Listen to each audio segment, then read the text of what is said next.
Hello everyone, नमस्ते। आज हम गए थे पंचवटी, नासिक में स्थित। कहा जाता है कि राम लक्ष्मण सीता यहाँ पर अपने वनवास के समय पर आके रुके थे। इसी के कारण से इस जगह का नाम पंचवटी ठहरा था। सिर्फ पंचवटी खाली नहीं है, उसके अंदर 9 अलग अलग जगह है। जैसे कि ये एक जगह है जिसका कहा गया था कि राम लक्ष्मण सीता यहाँ पर आकर ठहरे थे। तो बस ये जगह को लेकर रखा गया है कि यहाँ पर वो आए थे और उसी से उनको चेंज करके यहाँ पे क्या था। और आपने अभी जो देखा वो कहा जाता है कि वो लक्ष्मण रेतु है, लक्ष्मण सेतु। कहा जाता है कि जब राम हिरण को लेने के लिए गए थे तब जब वो ज़्यादा समय तक नहीं लौटे तो लक्ष्मण उनके पीछे गए थे। उस समय पर वहाँ पर रेखा डाली गई थी, तभी आग जल रहा था। जब सीता जी ने उसमें पैर रखे पार कर लिया, वो नदी में कन्वर्ट हो गया। और ये थे हनुमान टेम्पल, जो कि 11 फुट के थे। और ये एक है जो कि अभी कंस्ट्रक्शन में चल रहा है काम, देख सकते हैं। अभी भी बहुत सारे काम होना बाकी है। बस यहाँ पर ये 3 मूर्ति रखी है। ये भी उन्हीं स्थानों में से एक है कि यहाँ पर वो आए थे और लक्ष्मण जी यहाँ पर थे। और ये है श्री लक्ष्मी नारायण टेम्पल। ये लक्ष्मण जी का टेम्पल है और ये लक्ष्मण जी का टेम्पल है, इसी कारण से यहाँ पर हर प्रकार की चीज़ें रखी गए हैं। आप देख सकते हैं ये इतना सुंदर है। और यहाँ पर बल्कि ये भी नहीं, यहाँ पर लोगों के रहने के लिए भी बंदोबस्त किया गया है। यहाँ पर रखा गया है बिल्ली, जैसे कि आपने देख सकते हैं। कछुआ भी रखा गया है क्योंकि लक्ष्मण जी को नाग के रूप में माना जाता है, तो बस उन्हीं के पास रखा गया है। और यहाँ पर देख सकते हैं ये मूर्ति भी रखा है जो कि बहुत ही सुंदर है। लक्ष्मी और नारायण जी का मूर्ति, और साथ में कृष्णा भी है और बहुत कुछ है। और यहाँ पर उनके पादक भी है। तो और वहाँ से बस इतना ही। और इस जगह पर गौशाला भी है जिसमें कि 15 से 20 गायों को से ज़्यादा किया जाता है। ये एक भाग है और 3-4 भाग है वहाँ पर जहाँ पर गायों को रखा गया है। और फिर ये लक्ष्मण जी का मंदिर है जिसका एंट्रेंस ही इतना सुंदर है। कहा जाता है कि लक्ष्मण जी ने जब सूर्पनखा का नाक काटा था तब वो यही जगह था। आप देख सकते हैं, सेम उसी को पिक्चर्स किया गया है यहाँ पर। और ये वही जगह है जहाँ पर लक्ष्मण जी ने शूर्पणखा का नाक काटा था, तो उसी जगह को यहाँ पर मंदिर किया गया है। यहाँ पर गरुड़ भी है, उसके ऊपर गरुड़ बैठा है, देख सकते हैं आप लोग। और फिर अंदर एंट्रेंस है, उसके बाद यहाँ पर भी एक हनुमान जी है। और देखिए यहाँ पर स्टैचू के हिसाब से भी किया गया है कि हाँ यही जगह है बोलकर।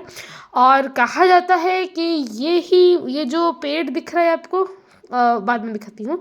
यहाँ पर ऐसे ही है। और मंदिर भी बहुत ही सुंदर है, आप देख सकते हो। इतना सुंदर, मन मोहित करने वाला मंदिर। और बस, और कहा जाता है कि ये जो प्लेस है यहाँ पर लक्ष्मण जी तपस्या करते थे, तो वही प्लेस को वहाँ पर रखा गया है।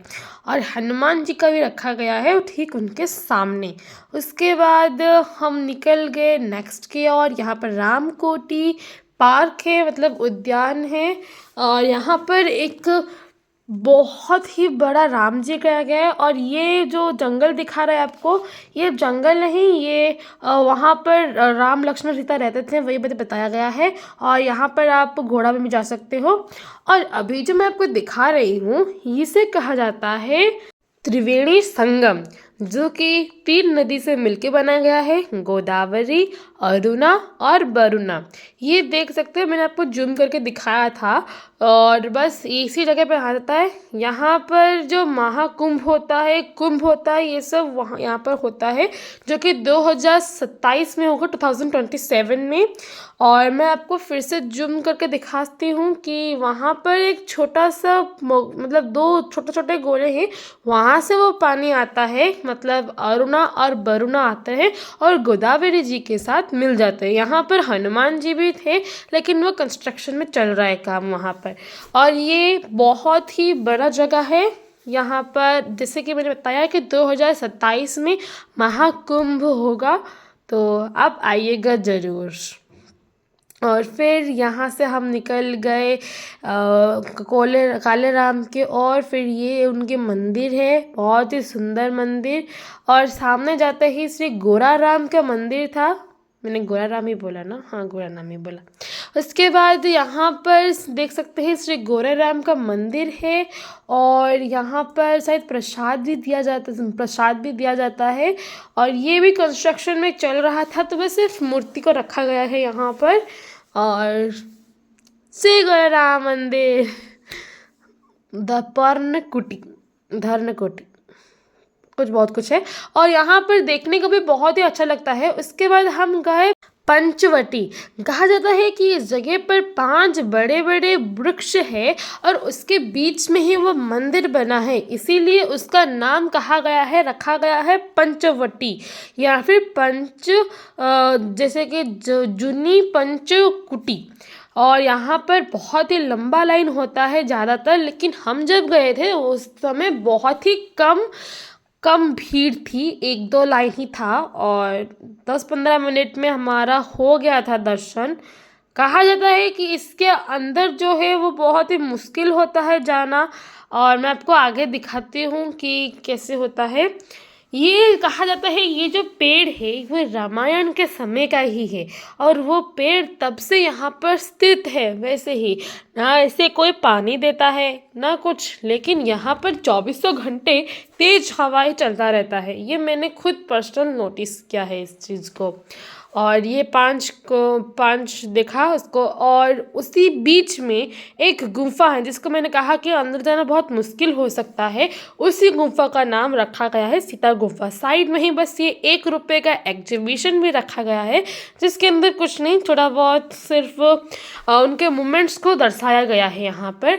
और ये पहले तो कुछ भी नहीं था, सिर्फ छोटा सा गुम्फा होकर था, बट अभी उसको पूरा लकड़ी से बनाया जा रहा है। अभी ये लेटेस्ट न्यूज़ है 2025 दिसंबर का। और अंदर ऐसे राम लक्ष्मण का मतलब फ़ोटो रखा गया है, जो कि खुद बनाया गया है, मूर्ति भी है। और ये रहा अंदर दर्शन करने के लिए अंदर जाना पड़ता है, जिसके अंदर जाना बहुत ही मुश्किल होता है। और बट पता नहीं कैसे मैं इजीली चली गई थी। मैंने खुद का रिकॉर्ड नहीं कर पाया, बट मेरे सामने जो भी व्यक्ति थे उनका रिकॉर्ड हुआ है। और यहाँ पर एक लाइट भी लगाया गया है, जिससे कि लोगों को प्रॉब्लम ना हो। तो सोच सकते हैं आप लोग कि राम लक्ष्मण कैसे जाते होंगे यहाँ पर। फिर उस समय पर एक छोटा सा कमरा था, छोटा सा पता नहीं क्यों, और उसके नेक्स्ट कमरे पर था राम लक्ष्मण सीता मूर्ति थी, बहुत ही सुंदर मूर्ति। ये भी पूरे पत्थर से बनाया गया है, और साथ ही में देखते ही मन खुश हो जाएगा। ये इतना अंदर है, लेकिन हमें सांस लेने के लिए बिल्कुल भी कष्ट नहीं हुआ। और उसके बाद जस्ट जैसे सिंपल एग्जिस्ट है बाहर निकलने के समय पर। बट एक और रूम भी था, एक दिखा रही है शायद है नेक्स्ट रूम में। एक रूम छोड़ के किया गया है, जैसे कि पहला रूम में हम एंट्री किया, एक रूम खाली था, फिर दूसरे रूम में राम लक्ष्मण सीता का मूर्ति रखा था। अभी क्या है, अभी एक रूम, अभी उसके बाद एक रूम खाली, और उसके बाद जाकर ये शिवलिंग को रखा गया है। और इसमें पानी भी कर सकते हो, बट कोई करता नहीं था, मतलब हमने किया था, आप भी कर सकते हो, देख सकते हो आप लोग। और उसके बाद नॉर्मल एग्जिस्ट है, सीढ़ियाँ की गई है, आप वहाँ से जा सकते हो। धन्यवाद।